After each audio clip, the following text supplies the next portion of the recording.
কিছুদিন আগে একজন মুরব্বী বাবা, একজন মুরব্বী, সে ক্ষেত বিক্রি করেছে, জমি বিক্রি করেছে।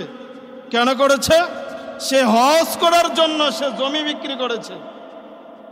এখন কিছুদিন পরে সে মোটামুটি গ্রামের সাহেব সর্দার হদ্দার মাতব্বর আছে না, সবাইকে নিয়ে একটা দোয়ার ইন্তজাম করেছে। তো আমি বললাম যে আপনি তো হজে যাওয়ার জন্য টাকার ব্যবস্থা নাই, জমি বিক্রি করেছেন, এখন আবার মানুষদেরকে দাওয়াত করছেন, বিষয়টা তো বুঝলাম না। তখন বলল যে হুজুর, এটা সামাজিক কালচার। আমি কি কেমন? হজে যাওয়ার আগে মানুষদেরকে খাওয়ানো লাগে। আসলে বলেন তো, এটা কি হজের অংশ? আওয়াজ দিয়ে কথা বলতে হবে, এটা কি হজের অংশ? এটা এমন ভাবে তৈরি করে নিয়েছে যে এটা হজের একটা অংশ বানিয়ে নিয়েছে। সেটা কিন্তু শিরিক হবে, জায়েজ হবে না। এক নম্বরে আমি বলবো, যে ব্যক্তি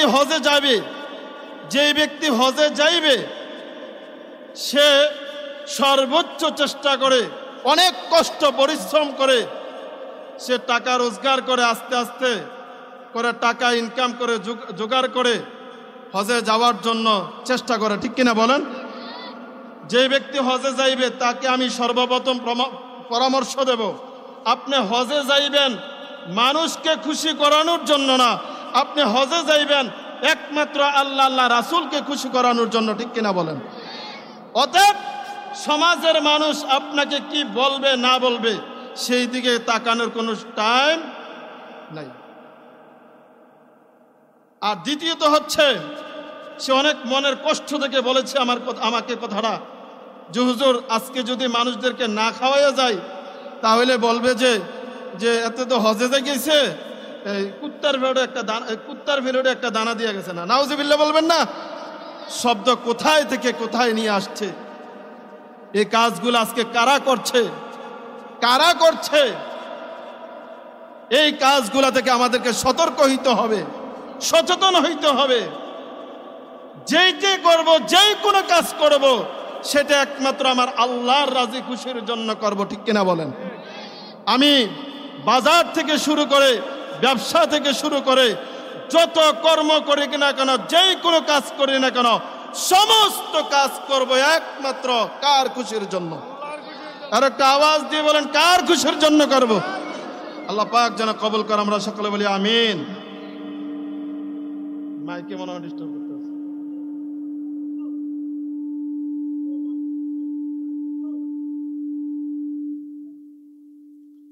সম্মানিত উপস্থিতি, আমার দিকে একটু মনোযোগ দেন। আর একটা বিষয় হচ্ছে, আজকে আমরা হালালকে হারাম বানিয়ে নিচ্ছি। বলে কিভাবে? আমার প্রশ্নের সঙ্গে জবাব দিবেন, গরুর গোশত কি হালাল না হারাম? আওয়াজ দিয়ে বলেন, গরুর গোশত কি হালাল না হারাম? ইলিশ মাছ দিয়ে বাজার থেকে কিনে খান, ইলিশ মাছ কি হালাল না হারাম? বাজার থেকে ফাঙ্গাস মাছ তো মোটামুটি সবাই খান, ঠিক কিনা বলেন? ফাঙ্গাস মাছ কি হালাল না হারাম? এইটা আবার আমাদের মুসলমান কিছু জাতির জন্য সেটা হারাম হয়ে যায়। যে হুজুর, এটা কখন হারাম হয়? সেটা হারাম হয় তখন যখন আল্লাহর বান্দা সুদের টাকা দিয়ে, হারাম টাকা দিয়ে, ঘুষের টাকা দিয়ে, চিটারি করে, বাটপারি করে টাকা রোজগার করে যখন গরু ক্রয় করে, সে যখন গরুর গোশত খাইবে, যখন এই টাকা দিয়ে ইলিশ মাছ কিনে খাইবে, এই টাকা দিয়ে যেই কোনো বাজার সজার করে খাইবে, সেই খাবার কি হালাল হবে না হারাম হবে? আওয়াজ দিয়ে বলেন, হালাল হবে না হারাম হবে? আজকে আমরা সমাজের মধ্যে মনে করি যে টাকা ইনকাম করতেছি, টাকা রোজগার করতেছি, এই টাকা তো আর আমি বাজার করে খাই না, এই টাকা তো আমার পরিবারের ক্ষেত্রে লাগাই না, এই টাকা তো আমার সন্তানের ক্ষেত্রে লাগাই না। এই টাকা যদি না লাগাও কোন টাকা? মনে রাখতে হবে, এই হারাম টাকা দিয়ে তোমার সন্তান, পরিবার, পরিজনকে যে তুমি বাজার সজার করে খাওয়াচ্ছ, এর জবাব কিন্তু তোমাকেই দিতে হবে। ঠিক কিনা বলেন? এর জবাব তোমার স্ত্রী দিবে না, এর জবাব তোমার সন্তান দিবে না, এর জবাব তোমার মেয়ে দিবে না, তোমার নাতিপতি দিবে না, তোমার পরিবার পরিজন দিবে না, তোমাকেই জবাবদিহিতা করতে হবে। সম্মানিত উপস্থিতি, আপনাদের পায়ে দুইটা হাত রেখে অনুরোধ করে আমি বলতে চাই, একদিন না একদিন আমাদের এই দুনিয়ার হায়াত পুড়িয়ে যাবে। কোনো মানুষ আজ পর্যন্ত কি দেখেছেন যে কোনো মানুষ খাবার না খেয়ে মারা যাওয়ার জন্য? কোনো মানুষ খাবার না খেয়ে মারা যায় না। যে কোনো মানুষ সে স্টেশনের মধ্যে ঘুমাক, ফুটপাতের মধ্যে ঘুমাক, যে কোনো জায়গায় ঘুমাক, তার যদি কোনো পরিবার পরিজনও না থাকে, তারপরে সে খাবার না খেয়ে মারা যায় না।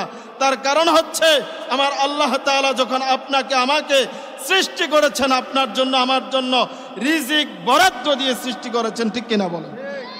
অতএব এই বিশ্বাস রাখতে হবে, এই দুনিয়ার হায়াত হচ্ছে একেবারে কম, 50 বছর, 60 বছর, 70 বছর, গড়ে এখন 70ও যায় না। তো কার জন্য আপনি এই হারামটাকে ইনকাম করছেন?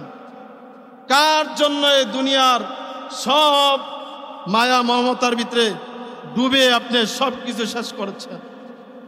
কার জন্য করছেন? এর জন্য আমি আপনাদের অনুরোধ করে বলবো, আল্লাহ তাআলা যতদিনে দুনিয়ার মধ্যে আমাদেরকে বাঁচিয়ে রাখে, খাবার না খেয়ে মারা যাব, কিন্তু সব সময় আল্লাহর কাছে দোয়া করবেন, আল্লাহ এই দুনিয়ার মধ্যে আমাদেরকে যতদিন বাঁচাই রাখিবা, একটি হারাম দানা, একটি হারাম খাবার আমার ফ্যাটের মধ্যে দিয়ে আমার রু তুমি কবজ করিও না, আমার রু নিও না।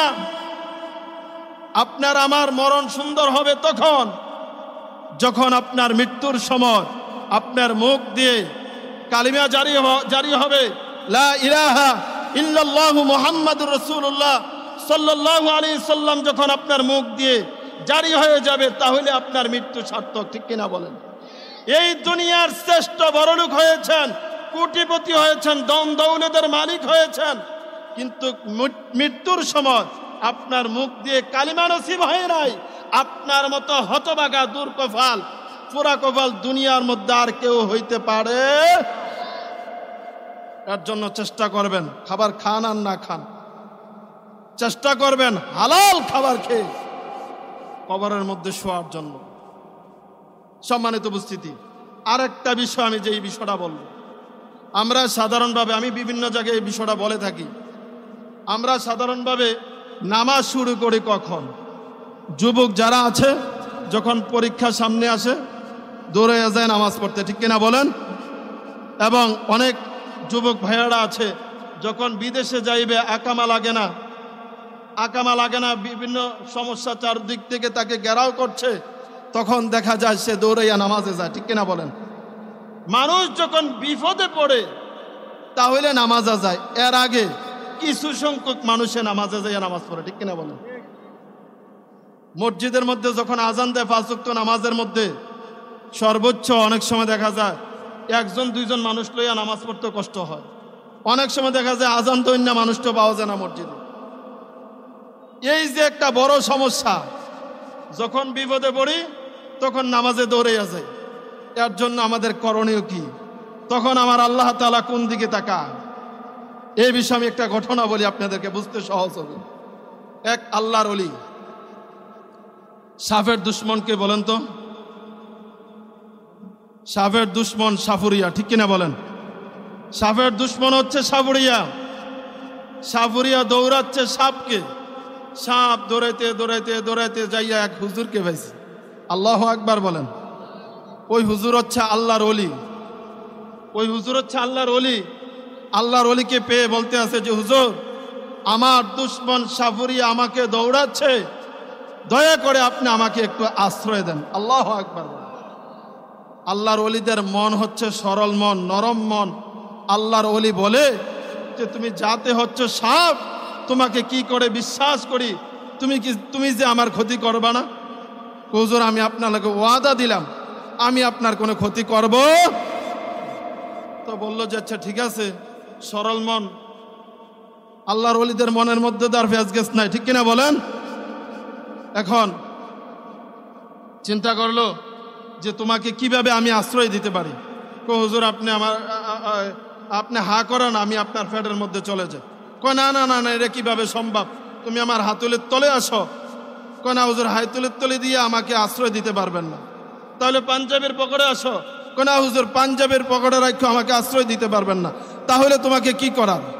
বলল হুজুর আমি আপনার সাথে ওয়াদা করলাম, আমার দুশ্মন সাফুরিয়া যখন চলে যাবে আমি আপনার পেট থেকে বাইর হয়ে আসব। হুজুর দয়া করে আমাকে একটু আশ্রয় দেন। আল্লাহর ওলিদের মন নরম। হুজুর হা করেছে। এই সাপ আল্লাহর ওলির পেটের মধ্যে ঢুকে গিয়েছে। ঢুকার পরে এখন সাপের দুশ্মন সাফুরিয়া আসছে। আইসা এই আল্লাহর ওলিকে প্রশ্ন করছে যে হুজুর একটা সাপ দেখছেন কি? আল্লাহর ওলিরা তো আর মিথ্যা কথা বলতে পারে না, ঠিক কিনা বলেন? হেকমত খাড়াইলো। হেকমত খাড়াইছে কিভাবে? এভাবে হাত রাখে একটা নাড়া দিচ্ছে।